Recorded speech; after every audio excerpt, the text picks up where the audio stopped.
যুগে আমরা এই যে ডিজিটাল পদ্ধতিতে যে ডিজিটাল আপনার ভাবে হ্যাঁ, অ্যারেটর মেশিন পাচ্ছি। আগে তো এইভাবে কোনো কথা আমরা হরা টানছি।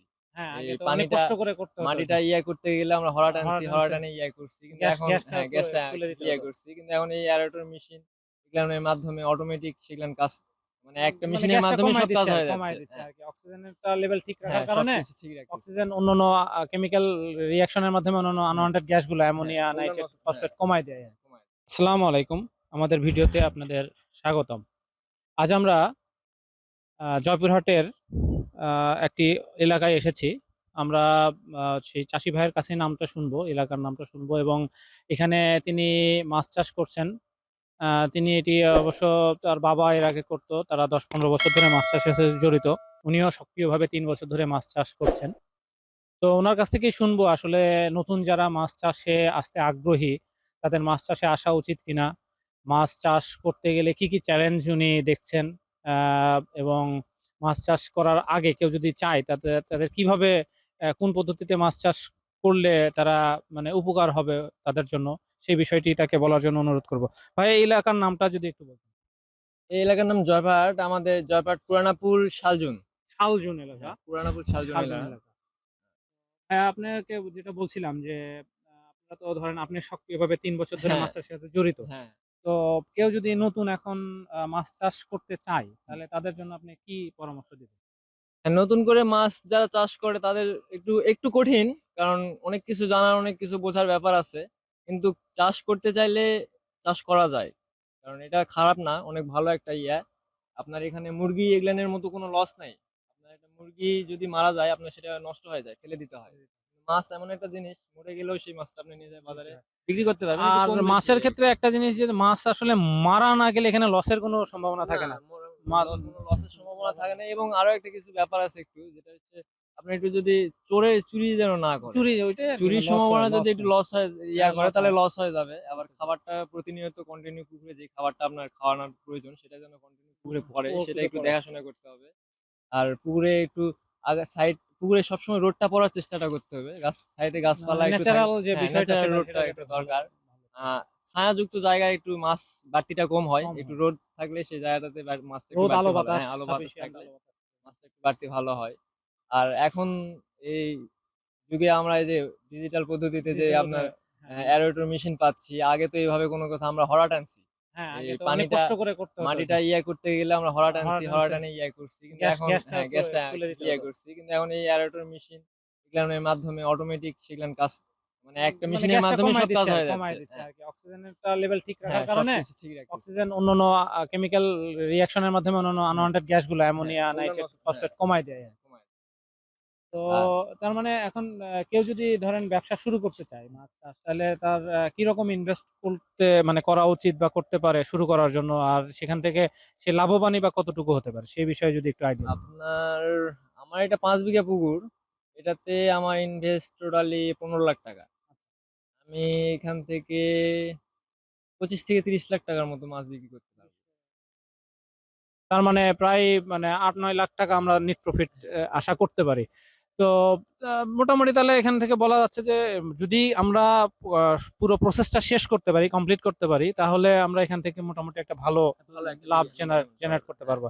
এটা কি আপনার ওই এক চালান মাছ বলতে কি ৬ মাস বা ৮ মাস পর যে এটা ৮ মাস পর আমরা একটা করে ৮ মাস চালান পর? উঠাই। ৬ আচ্ছা। মাস পর তেমন একটা বাড়তি হয় না। ৮ মাস হইলে একটু মাছটা একটু বড় পাওয়া যায়। বাজারে একটু বড় সাইজের মাছটা নিয়ে গেলে একটু দামটা একটু বেশি বেশি হয়। দামটা বেশি তো পাওয়া ৮ মাস যদি রাখা যায় তাহলে একটু বাড়তিটা বেশি হয়। এজন্য মাছ দামটা একটু ভালো পাওয়া যায় আরকি। এখন তো অনেকে বলে যে মানে খাবারের মানে দাম অনেক বেশি। আ মাছের দাম তো সেই অনুযায়ী বাড়ে নাই। হুম। তাহলে তারপরেও তো মোটামুটি আপনাদের হ্যাঁ, লাভ তারপরে থাকে। মোটামুটি আমাদের লাভ থাকবে। তাহলে যে তার মানে যারা নতুন আর মানে আমার মাছ এটা চাষে লিজ আসতে নেয়া পুকুর। আর হ্যাঁ, সবচেয়ে বড় কথা আমার এটা বছরে আমার ৳১,০০,০০০ ৳১,৫০,০০০ দিতে হয়। লিজ দিতে হ্যাঁ, হয়। লিজ দিতে হয়। আর তারপরেও তারপরেও আমি একটা বের করব, বেনিফিট বের করব। কিন্তু হ্যাঁ, যার নিজস্ব পুকুর থাকে তার তাহলে জন্য তার আরো তো বেশি, আরো বেশি সুবিধা। আরো কারণ এই সম্ভাবনা লিজের টাকাটা দিতে হচ্ছে দিতে না। হচ্ছে না। ইচ্ছামত সে তার পুকুরে কাজ করে নিতে পারবে। আ এইজন্য আরকি নিজস্ব পুকুর হইলেও আরো সবচেয়ে আরো বেশি সবচেয়ে বেনিফিটটা বেশি সুবিধা হ্যাঁ, হয়। সুবিধাটা। আচ্ছা আবার কেউ যদি আসতে চায় তার কি হুট করে নেমে গেলে হবে না জেনে শুনে না, নামতে না হবে হুট এবং করে কার নামা সাথে পরামর্শ? হুট হ্যাঁ, করে নামা যাবে না। এখানে অনেক কিছু জানার আছে, অনেক কিছু বোঝার আছে। কারণ এই যে মাছটা পানির অ্যামোনিয়া, পিএইচ তারপর অক্সিজেন ফিল করতেছে কি না এগুলার অনেক কিছু যাচাই বাছাই মানে জানতে হবে, বুঝতে না, হবে। পোনা সংগ্রহ থেকে পুকুর প্রস্তুত থেকে শুরু হ্যাঁ, শুরু শুরু করা, সবকিছু কারণ একটু অনেক কিছু একটা পোনা যদি আপনি ভালো না কালেক্ট করতে পারেন তাহলে তো তাহলে আবার হ্যাঁ, না ইয়ে হয় না। পোনাটাও ভালো করতে হবে। পাশাপাশি আপনার একটু মানে আমরা বিশেষ করে একটু ঘাস খাওয়ানোর চেষ্টা করি। মানে ঘাসটা খাওয়াইলে একটু আপনার মানে অন্য মাছের খাবার একটা তৈরি হয়। তৈরি একটা হয়। মাছ খায় ওটা পায়খানা করে আবার আরেকটা মাছের আরেকটা খাবার তৈরি তৈরি হয়, হয়। তৈরি হয়। এরকম নতুনত্ব অনেক কিছু আসতেছে, অনেক কিছু বুঝতেছি, অনেক কিছু জানার যেটা শেষ আগে শিখার আগে শেষ আগে নাই। ছিল না। হ্যাঁ, হ্যাঁ, আগে আগে এরকম কোনো কিছু ছিল না। তো এইভাবে এখন চলতিছে। আপনার এখানে যে প্যারামিটার গুলো বললেন, পিএইচ, অ্যামোনিয়া, এগুলো টেস্ট কিভাবে করেন আপনি? আমরা পানি আপনার নিচের পানিটা সূর্য ওঠার আগে পানিটা নিই। নিয়ে ওই পানিটা আপনার ওই পাঠায় দেন, পাঠায় দেই। ল্যাবে পাঠায় দেন। হ্যাঁ, ল্যাবে পাঠায় দিয়ে ওরা টেস্ট করে জানায় দেয় যে অ্যামোনিয়া টেস্ট আর আপনার এই যে এখানে যে পোনাগুলো, এই পোনাগুলো আপনি কোথা থেকে কালেক্ট করেন? আমি পোনা এগুলান আমারই বাজার থেকেই মনে করেন আশেপাশে যে ছোটখাটো পুকুরগুলান আছে এরা পোনা করে পোনা ওদের করে কাছ থেকে। অনেকে ব্রাক থেকে নিয়ে আসে, ব্রাক অনেকে থেকে। বিভিন্ন এক জায়গা থেকে নিয়ে আসে। তো আমি ব্রাকের পোনাটা নিয়ে একটু চেষ্টা বেশি করি। ওনার একটু গ্রোথটা ওটা একটু ভালো ভালো হয়। হয়। আর এখানে আপনি মোটামুটি এখন মানে কোন সাইজের মাছ আছে, মানে এই চাষটা কবে উঠবে এই ইয়েটা? আমার এটা ফেব্রুয়ারির দিকে উঠবে। ফেব্রুয়ারি থেকে। হ্যাঁ, আমার আমার মোটামুটি শেষের দিকে আর হ্যাঁ, কি। মোটামুটি শেষের দিকেই। আমার এখানে পবা গলসা আছে। পবাটা আপনার ২২ কেজি। 22 কেজি আছে। আর এটা কতটাতে আসে? আপনি যদি আরো ফেব্রুয়ারি পর্যন্ত যান তাহলে কয়টাতে কেজি আসবে? আমার স স ১৫ থেকে ১৬ টাতে 15 আসবে। থেকে 16 টা। মোটামুটি ভালো সাইজ। হ্যাঁ, আরো একটু মানে ১০টা ১২টা হলে আরো বেটার আরেকটু হয়। হ্যাঁ, হ্যাঁ, অনেক হ্যাঁ। সময় ১০টা ১২টাও হয়। ১০ মানে টা সব ১২ তো হয়। একসাথে হ্যাঁ, হয় না, একবার তো হয় না, এটা ১০ টা ১২ টা হয়। হয়। অনেক সময় কিন্তু ১৬টা। এভারেজে বলছি গড় ভাই। এভারেজে ওইটা আপনার ধরি। আ এটাই আরকি। তো আপনি তাহলে মানে অনেকে তো আবার দেখে যে দেখাচ্ছে YouTube একটা ভিডিও দেখে মাছ চাষ করা শুরু করলো। সেটা করা তো অনেক বোকামি হবে। হ্যাঁ, অনেক সেই বোকামি সেই হবে বিষয়ে না। কি বলবেন? সবার এখন তো মানে YouTube এ অনেকে ভিউয়ার্স, লাইকস কিংবা মানে বাড়ানোর জন্য। বাড়ানোর জন্য অনেক কিছু বলে, অনেক কিছু করে। কিন্তু আমাদেরকে সঠিক জিনিস যাচাই বাছাই করেই সবকিছু নিয়ে মাঠে নামতে হয়। বিশেষ তো করে বিশেষ কালচারের সাথে যারা জড়িত তাদের সাথে হ্যাঁ, তাদের আলোচনা সাথে করে একটা অভিজ্ঞতা হ্যাঁ, অর্জন করতে হবে, তারপরে নামতে হবে। জি। আসলে হুট করে নামা না, যাবে না। হুট করে নামা যাবে না। তো ঠিক আছে দর্শক, আমরা অনেক কিছু জানতে পারলাম এই ভাইয়ের কাছ থেকে, কারণ উনি জানালেন যে উনি মাছ চাষে কিভাবে আমরা কত ইনভেস্ট করতে পারি বা কি পরিমাণ আমাদের এখান থেকে লাভ আসতে পারে, আপনারা তুলনামূলক একটা আইডিয়া পেয়েছেন। তো আপনারাও যদি কেউ মাছ চাষে আগ্রহী হন, এটি করতে পারবেন, কারণ মাছ চাষ অনেক লাভজনক একটা ব্যবসা যদি এটি ঠিকমতো আপনি প্রসেসটা সম্পূর্ণ করতে পারেন। এখানে আপনার পরিশ্রম অনেক করতে হবে। এটাতে কিন্তু খালি ইনভেস্ট করলে হবে না, এখানে দেখাশোনার বিষয় আছে। আর মাছের অক্সিজেন ফল করাটা একটা অনেক বড় সমস্যা।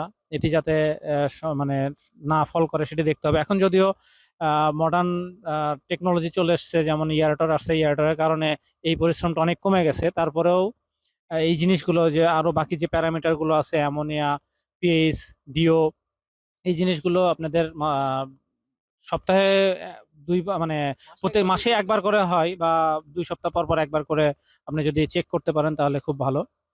তো আপনাদের যদি এই বিষয়ে কোনো প্রশ্ন থেকে থাকে তাহলে অবশ্যই আমাদেরকে স্ক্রিনের নিচে দেওয়া নম্বরে যোগাযোগ করতে পারেন আমাদের সাথে। আবার আমাদের ভিডিওতে কমেন্ট করার মাধ্যমে জানতে পারেন। আমরা আপনার প্রশ্নের উত্তর দেওয়ার চেষ্টা করব। আর আমাদের ভিডিওটি ভালো লাগলে অবশ্যই লাইক, কমেন্ট এবং শেয়ার করবেন। আর চ্যানেলটি সাবস্ক্রাইব করতে ভুলবেন না। ধন্যবাদ সবাইকে।